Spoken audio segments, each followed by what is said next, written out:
Tune in to Party Mode Live, the party before the party. I'm your girl, Justice J. And over here, we got Bishop King. Down below, we got the Nighthawk. And coming in, you guys, right now. Wait a minute. Okay, so wait, man. So wait, that's my timing off. So, okay, now coming into you guys right now, we got the one and only Supa Coop. Supa Cooper. Wait a minute, this Miami Heat ain't got a Lakers head on. I want to know. Okay, so okay, cool. Before we start your interview, what we have been doing is we have been asking our guests the last question. You have to answer the last question that was posed. Okay, you ready? Okay. So, how dominant do you like your women in the bedroom? Coop got quiet as shit. You gotta this question. Because, like, depending on your age, you know, I like the women dominant. Not crazy though. Just I like them dominant. And when I mean crazy, I mean like I don't need no woman choking me. You know what I'm saying? Gotta try, brother. Gotta try. I was about to say, wait a minute, Coop. I mean, I'm just saying what it is. They could be. I mean, I done seen aggressiveness, but I don't want it. I want them to be dominant, but I don't want to get tied up. Yeah, if she choked me, she better say, "It's like, nah, I'm just playing." Right. Oh, she got to go. She got to get out. Man, we got to choke each other. That's what I'm talking about. Yeah. You can choke me too. Yeah. Oh man. Okay, you guys. So for those of you guys just tuning in, again, we are Party Mode Live, the party before the party, powered by Go Radio Live, and we have our special guest tonight, Supa Coop. And the question that you guys just heard is not the reason that we brought Coop on. We just had to ask him. So we're going to get into this interview, right? For those that don't know, Coop is a band manager. He is a brand ambassador, meaning he starts his own brands and he is the ambassador of his own brands. So we are going to jump right on in, okay? So the first question that I saw that somebody posed, and I'm going to say this as respectfully as possible. You can deny to answer any question that you want, but just know that these are the questions that people are asking, okay? All right. So for those that know, shut up. Coop used to manage Backyard, and the question was, why did you stop managing Backyard? Well, you know, after a while, I was doing it for 30 years. So after a while, it becomes a difference in opinions and a difference in. I never owned the band. So after a while, you know, your logic is different from others, and it becomes stagnant at times. And you know, artists want a little bit more, and you trying to give them more, but sometimes you know, it you know, they need a refresh, a reboot. So a lot of stuff that I was thinking about doing, it was being contested. And you know, just after a while, it's like you raise your child, and you know, after a while, the child want to really, you know, they want to spin off and do their own thing, and I'm cool with that. So it was more so like, you know, we want to try it. You know what I'm saying? We want to see if we can, you know, do it ourselves. And I agreed. I could afford it, but I didn't. You know, they got the blueprint, man, and you know, they doing a wonderful job right now. So, you know, just like, you know, Bow Wow not with Jermaine Dupri no more, or Jay-Z ain't with, you know what I'm saying, who he started off with. So it gets that way. Everybody, you know, soon you become men and you want to do things a little different. So how does it feel like from to my understanding, you was there from the beginning, correct? I was there from. See, I wasn't there from the beginning, Okay. but I was there from the beginning, which means I came when they was already established. I mean, they was already a band, but they were on buckets like Junkyard, and they were just little kids. And I just said, let me try to help and see where it leads. And I put a lot of work in, of course, and it turned out, 25 years later to be to where they at now. You know what I'm saying? So when you walk into a go-go, or you're putting together a new band, or just working with Top 5, and you see all the things that Backyard have accomplished now, as far as the awards, what Big G's doing, as far as TV, the Africa trip, all that stuff right there. How do you feel? Like, you sit back, even though you ain't managing them now? I'm pretty sure you could probably sit back and be like, man, I'm proud of them dudes, man. Like, very proud, because I take pride in what I've done and whatever because back then it wasn't social media, so a lot of people say, well, they doing this, and a lot of things we've done before all of this, and it put us to where it got us notice that they could be put on those platforms, and all of that stuff was brewing. You know what I'm saying? Like, it don't happen overnight, but all of that stuff was pretty much brewing, and I'm proud of it.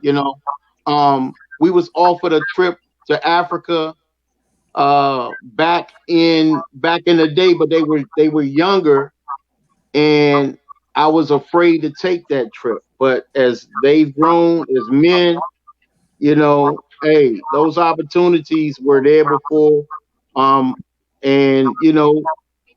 it took till now. The timing is it was great then. I mean, great now. So yeah, I'm proud of them. I'm definitely proud of it. It was meant to be, definitely gonna be when it's supposed to be. So right. Okay, so the next question is, this one is coming from me, and I believe that Bishop can kind of understand this because we're both in bands as well. So when it comes to managing a band, because a couple weeks ago we broke down the roles of the members of a band, right? So can you break down what the role of a manager for a go-go band is? Well, it's kind of confusing. It's kind of backwards, because you have an owner of the group, then the manager's supposed to work for the owner of the group. The manager's supposed to work for the artist. And go-go is a little different, because the manager takes on so many roles. It's just like, everybody works for the manager. Nah, really, the manager's supposed to work for the group. And go-go is a little backwards. In some cases, not everybody, but that's how it's supposed to be set up. You got somebody that actually own the name, and they hire a manager to work for the group. And the manager's job is really, is to, some managers' job is to book the band, to try to, create ways on marketing, and try to keep the band, working, and the manager really works for the band.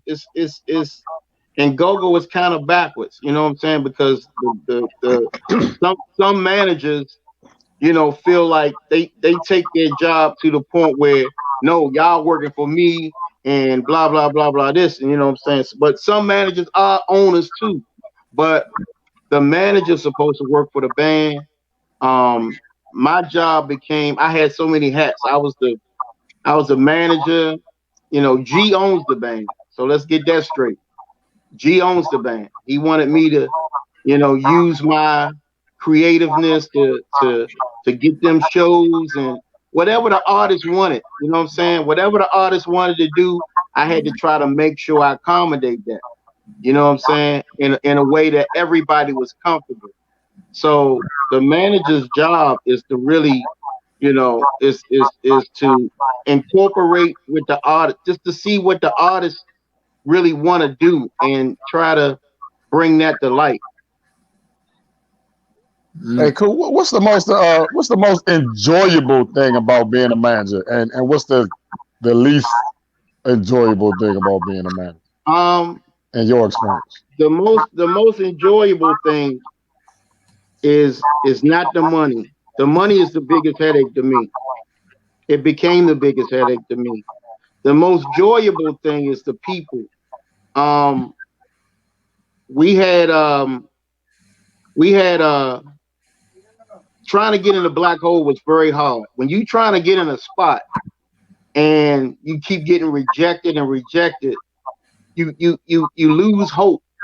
So once you get in there, you don't really know how the people gonna respond, how many people gonna show up, or none of that. So we played in the black hole, and when our name got put on the marquee, it was a big accomplishment for us. Same thing with Kilimanjaro with Chuck Brown. But when we played in the black hole, we opened up for Rare Essence one day, and we did a good job. They wanted us to come back, and when we came back, I don't know if the people thought Rare Essence was going to be there, but it was packed from the front to the back. Now, if you've been in the black hole, you know that's 1,000+ people. Yeah. And when I first saw that, I had tears in my eyes because I'm like, is all these people really for us? I didn't really know that, but it's the most enjoyable thing is the people, man. When the people come out and they in line, I remember one time me and G pulled up and the line was going around the back to the back alley, and we was like, damn, is that for us? You know what I'm saying? And it's like, it's the appreciation of the people. The most enjoyable thing is it's I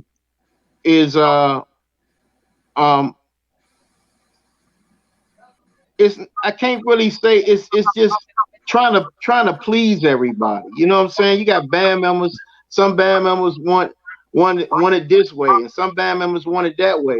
And you can't be biased to one. You know, you got to kind of figure out how can you make everybody happy. And that's like is you know, once you make this section over here happy, now you got the other section over there whispering about things, and that's the biggest headache, trying to make everybody happy. And I did a good job at that for a long time, because it was like, you know, after 5 or 6, 7 years of not making no money, then when you start making money, after 2 or 3 more years, you want to raise. So now you're trying to figure out how to divide the money up, and everything is new. It rushes you, and everything you just trying to figure out what to pay people and what they're gonna be, you know, happy about. So I sat down with everybody and I was like, what are you comfortable with? And let's be you know, let's be aware that we got other people to pay too. I was like, you know, the sound man, everybody. So I got a number, and that's what I base my number off on, how to approach the promoter. And once you agree to that number, the hardest thing is sticking to it, because every show don't do as good as the next show. So now you might put yourself in a hole trying to, you know, in the band, some artists, they don't care. They like, man, look, man, this is what we agreed to. And I had to be real firm with the promoter, and sometimes that was hectic.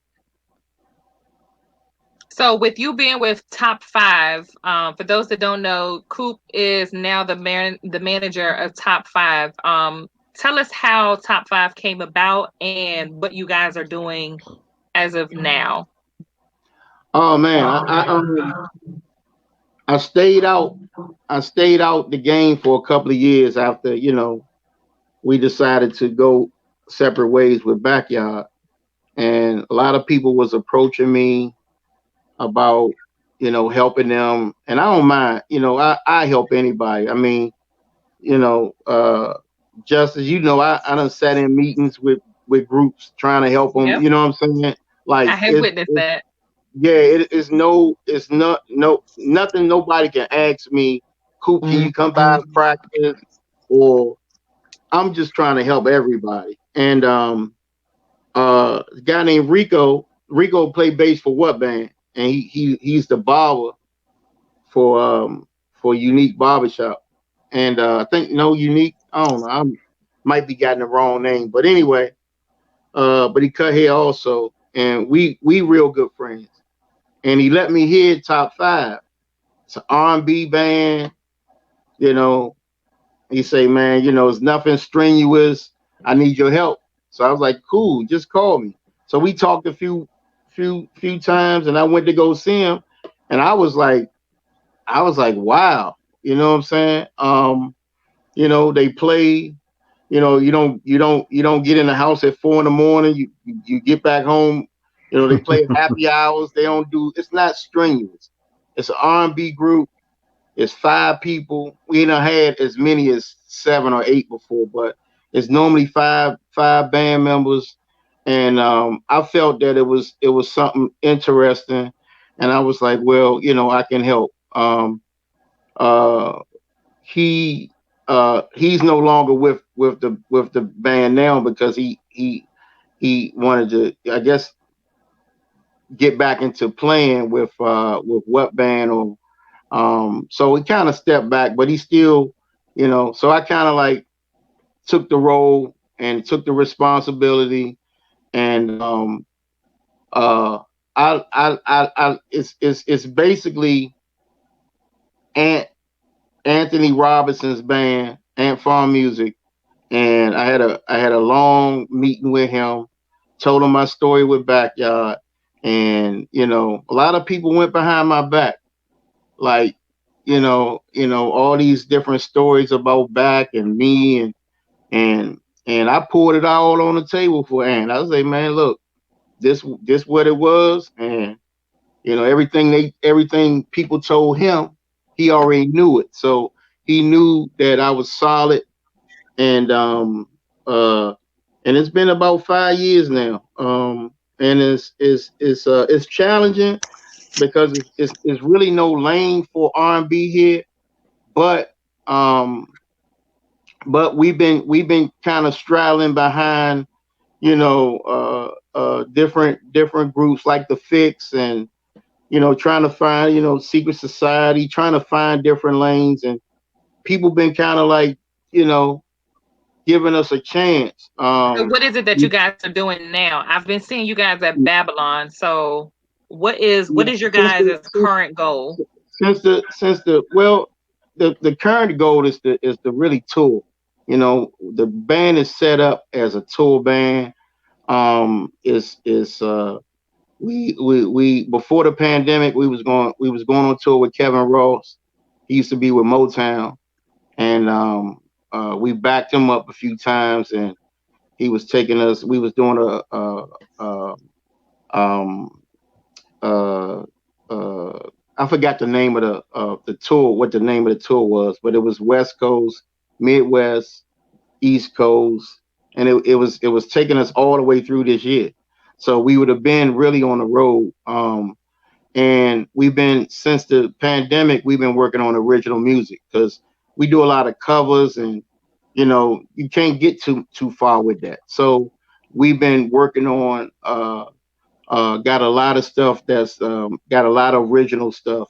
And we do a lot of it's a big sound, and Hmm. we do a lot of arrangements and stuff like that. So in 2021, you're going the tide going to turn into more tours, more record releases, because we used to put out mixtapes of everybody else's music. Might do a special arrangement or something, but we've been having time because of the pandemic to go in the studio. So I got the pleasure of hearing you guys, I want to say, I think it was last month, maybe the month before at Babylon. And you guys definitely are definitely, you have that sound of a tour band. And I think that was one of the things that stood out the most to me that distinguished you guys from being a normal band in this area. So with that being said, in comparison to, well, not comparison, but you said you guys are working on original music. What are your thoughts about, or your opinion on the RE and the Snoop collaboration? I'm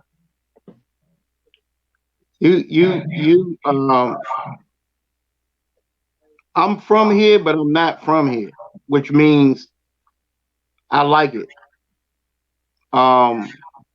I don't get into what go-go's supposed to sound like. I get into where go-go needs to be at. You know what I'm saying?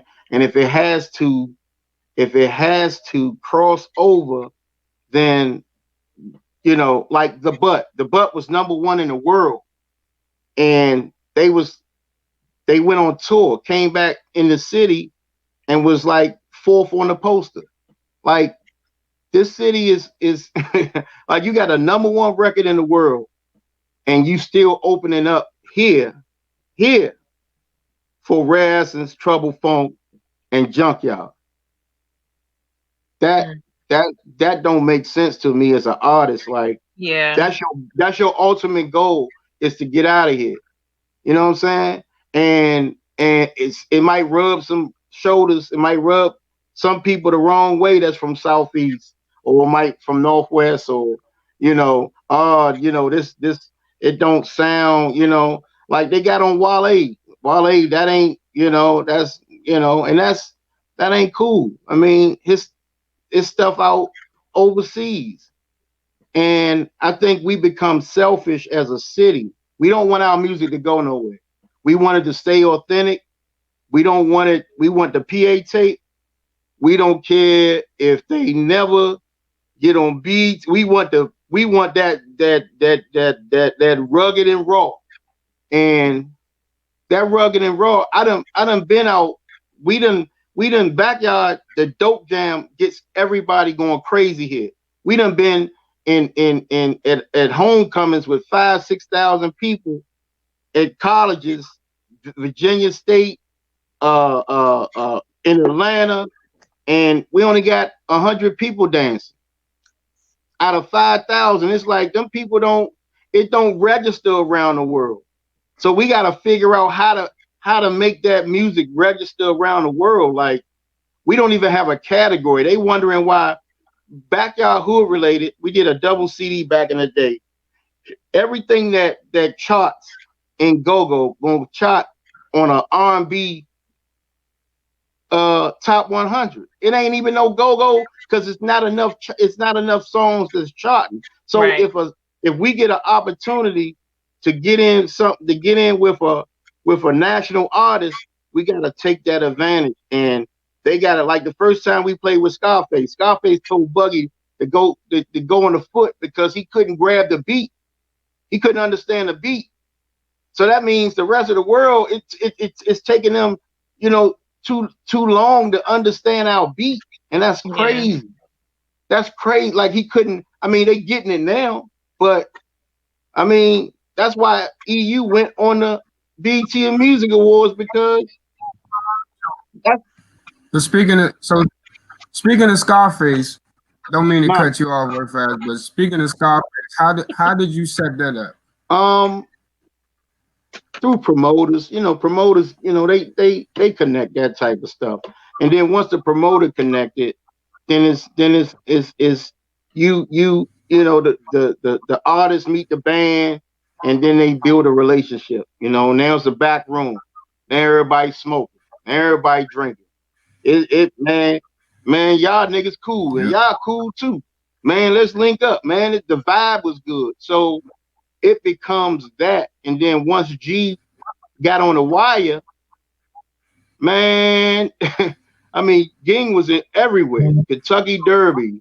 He was in Utah at film festivals. You know, he riding with Danny Glover. I mean, you know, Method Man. I mean, just everybody, just like Idris Elba. We had a before Idris became just, he was already a superstar at the Wire, but before he became an ultimate mega superstar, we had him DJ at the Zanzibar for G's Wire party. So, and it was like, I called him. He was in New York. I didn't even know that he was from London till he started talking. I said, "Damn, this guy got an accent." So I was like, he was like, I wanted to invite him, and I was trying to figure out what it's going to take. And he was like, "Man, can I DJ?" I was like, "Yeah." I didn't know he was a DJ. So, you know, those relationships started putting G into a different lane, man, with you know, like even when Steve Francis became who he became. I mean, you know, he would fly us down Houston to see a game, and we back the next night at the Black Hole. Like, I mean, it was just crazy, man. But sometimes it's all about the position, where you at, and all that good stuff. Yeah. So like, but just imagine if social media was out then. Backyard would have. I mean, I could tell you some stories like it'll blow your mind that people would never know. By the way, it's about to be a documentary, and you know, a lot of that stuff gonna be on there. You know what I'm saying? So you shoot that right now, right? Yeah. So they you know, he called me the other day and was like, you know, we gotta, you know, get together on this. So hey, whatever they need me to do, I'm gonna do it. Those are like, you know, my sons. You know what I'm saying? So just for the record, you're no longer the manager, but you guys are still cool. There ain't no beef, and whatever they need you to do. Nah, it wasn't no. It never was a beef. It was just a difference in philosophy. You know, as far as the business, and you know, once you give a 30-something year, it's like any job. You become you become, you know, you get tired of certain things. You be drained out. You know, my head was spinning, and I needed a break. I really did. Do you miss it? Do you miss being there, man? Not the late night. Like if I like you keep talking about them late nights. No, for real. Like if I had to do it over, it would be in a different type of position. I would do it smart. I mean, back then, man. I mean, come on, you seen me out. I'm out in the street at the putting the posters on the trees, and I'm all over. I'm going into the lane. I'm going to places, man, that, you know, I had to double check to make sure. I appreciate you for that, because I was able to learn who Backyard was, who actually made me part of the reason why I want to do what I want to do. So I appreciate the work ethic that you put in. Yeah, thank you, bro. Thanks. And that's, you know, and even with Top 5, that's what I plan on doing. It's a little harder because now it's harder with any band now, because most of these bands come from the same neighborhood. Now groups are formed. You got one guy that lives in Manassas, one guy lives in Columbia, one guy live uptown, and you got one guy live in Southeast. So that's 4 different worlds. You like, who gonna follow you? You gotta find it, like, but back then, Rare Essence, they from the same hood. Trouble Funk was from the same hood. Junkyard was from the same hood. Backyard from the same hood. I mean, Northeast Brew was for the same. So when you naming them top bands like that, most of them from the same hood. TCB, most of them was from the same hood. All them camps that's really like, you know, even Mental Attraction. BJ, we used to play with BJ. I'm talking about back in the Bladensburg Firehouse years ago, 20 something years ago. Like, he been grinding that same way, and he got them same faithful people that believe. You know what I'm saying? Like, you know, it's not like that when you building a new thing. New things now you gotta put together a video. You gotta get in the studio. You gotta try to create something. So with the Rare Essence record, I understand what they doing. I understand why some people in DC don't like it. Yeah. So it's a move, and we gotta keep moving up. We can't keep looking back. But right. No, I don't want nobody to lose this. So where can they find the music of Top 5? Right now, I mean, you could go on, you can check out social media pages and see some snippets and stuff like that. YouTube channels at Top 5 DC, TOP DC, TOP the number 5 DC on Instagram, on YouTube, and it's Top 5 on Facebook. And like I said, we've been putting out mixtapes. You're gonna see some videos that we've done. We tried a few singles back in the day, but it's we kind of had to redirect our focus because I've had top musicians, and then a giant to come along, and I need this guy, I need that guy. So we've been lucky to have people come in and fill them voids. So been pretty cool. I hope everybody that's listening and paying attention, man, they go check out Top 5. Yeah. I definitely appreciate you coming on the show. Definitely appreciate your contribution to the community and the city itself. So I salute you. Thank you, Partymode. Yes, sir. Super Coop. I see you out there, baby. Love you, man. Yes, sir. Coming out, Coop. Thank you so much, Coop, for coming on, y'all. You guys are tuned in to Partymode Live, the party before the party. I am your girl, Justice J. We got Bishop King DC, the Nighthawk, and of course, DJ Rick on the ones and twos. And a special thank you to the one and only Super Cooper for coming in and stopping through for Partymode Live.